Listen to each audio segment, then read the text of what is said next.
요즘 한국 금융시장을 바라보는 사람들 사이에서 공통적으로 등장하는 표현이 있습니다.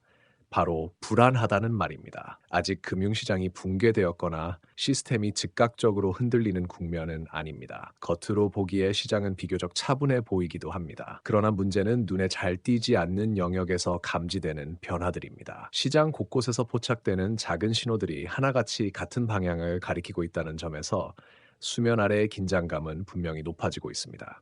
최근 한국은행의 행보 역시 이러한 분위기와 맞닿아 있습니다. 기준금리 운용, 유동성 관리, 금융 안정과 관련한 발언들은 과거보다 한층 신중하고 방어적인 톤을 띠고 있습니다.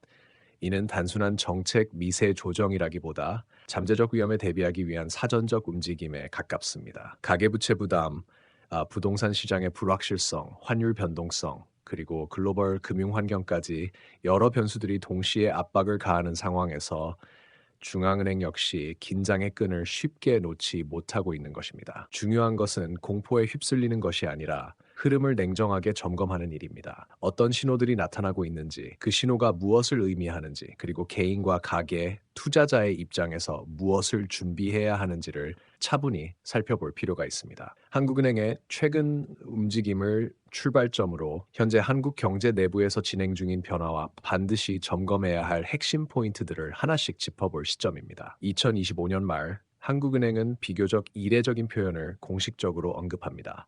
바로 대규모 예금 인출 사태, 이른바 뱅크런에 대비한 긴급 유동성 장치를 준비하고 있다는 내용입니다. 여기서 핵심은 실제로 뱅크런이 발생했는가의 문제가 아닙니다. 중앙은행은 본질적으로 시장의 불안을 진정시키는 역할을 수행하는 기관입니다.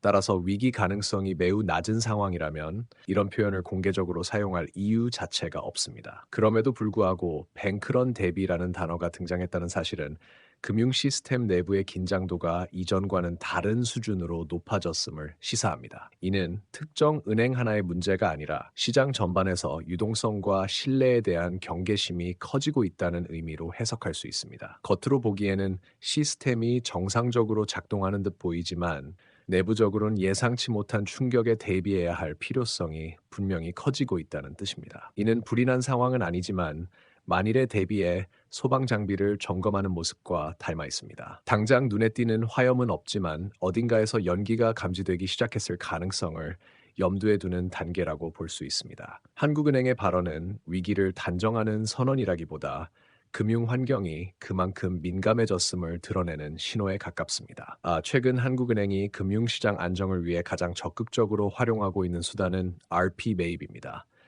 이는 자금이 일시적으로 부족한 금융기관에 국채나 우량 채권을 담보로 단기 자금을 공급하는 방식입니다. 평상시에는 시장 내 미세한 유동성 불균형을 조정하기 위한 보조적 수단으로 사용됩니다.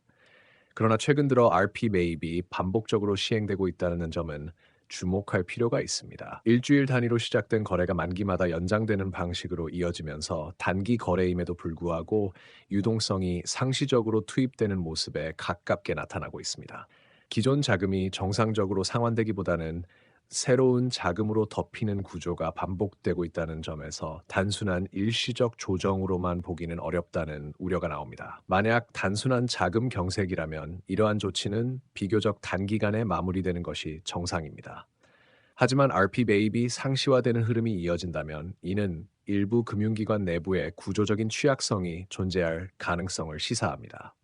겉으로는 시장이 안정돼 보일 수 있지만 그 이면에서는 스스로 자금을 조달하지 못하는 구조가 점차 고착되고 있을 수 있다는 경고로 읽힐 수 있습니다. 여기에 더해 주목해야 할 현상은 유동성이 공급되고 있음에도 불구하고 장기 금리가 오르고 있다는 점입니다. 일반적으로 시장에 자금이 풀리면 금리는 하락하는 것이 정상적인 흐름입니다. 이는 자산 가격 회복과 투자 심리 개선으로 이어지는 전형적인 경로이기도 합니다. 그러나 현재 시장은 이러한 공식에서 분명히 벗어나 있습니다. 장기 금리는 미래에 대한 시장의 판단이 반영되는 지표입니다. 장기 금리가 상승한다는 것은 인플레이션에 대한 우려, 재정 부담 확대, 금융 시스템 안정성에 대한 의구심이 동시에 커지고 있음을 의미합니다. 이는 중앙은행 정책의 효과와 지속성에 대한 신뢰가 약해지고 있음을 시사합니다. 결국 시장에서 가장 중요한 것은 돈의 양이 아니라 신뢰인데, 현재의 흐름은 그 신뢰의 균열이 생기고 있음을 조용히 드러내고 있습니다. 한국 금융 시스템에서 가장 취약한 지점을 꼽자면 부동산 PF 대출을 빼놓을 수 없습니다. 이 문제는 이미 2022년부터 경고 신호가 반복적으로 나타났습니다. 당시에는 구조조정을 통해 비교적 질서 있게 정리할 수 있는 시간과 여지가 존재했습니다. 그러나 선택된 해법은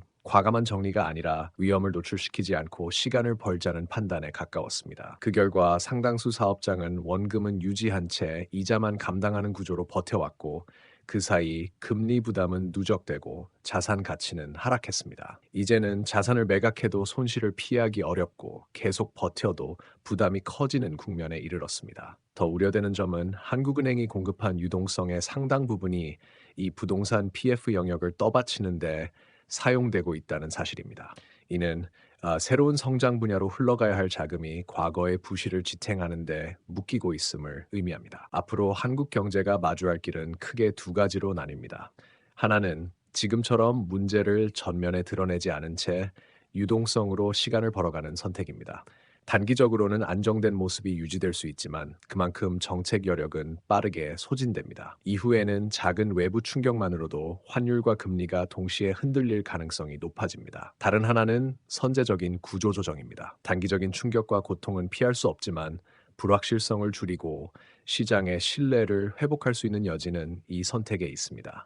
결국 차이는 결과에 아니라 시점의 문제입니다. 고통을 피할 수 있느냐가 아니라 언제 치르느냐의 문제라고 볼 수 있습니다. 이러한 환경 속에서 개인이 해야 할 일은 거창한 예측이 아니라 핵심 신호를 꾸준히 점검하는 것입니다. 10년물 국채 금리는 시장 신뢰의 온도계에 해당합니다. 원달러 환율은 대외 신뢰를 가늠하는 바로미터입니다. 한국은행의 RP 잔액 증가 속도는 정책 대응의 긴급성을 보여주는 지표입니다. 국민연의 국내 채권 비중은 방어 여력의 수준을 판단하는 데 참고할 수 있습니다.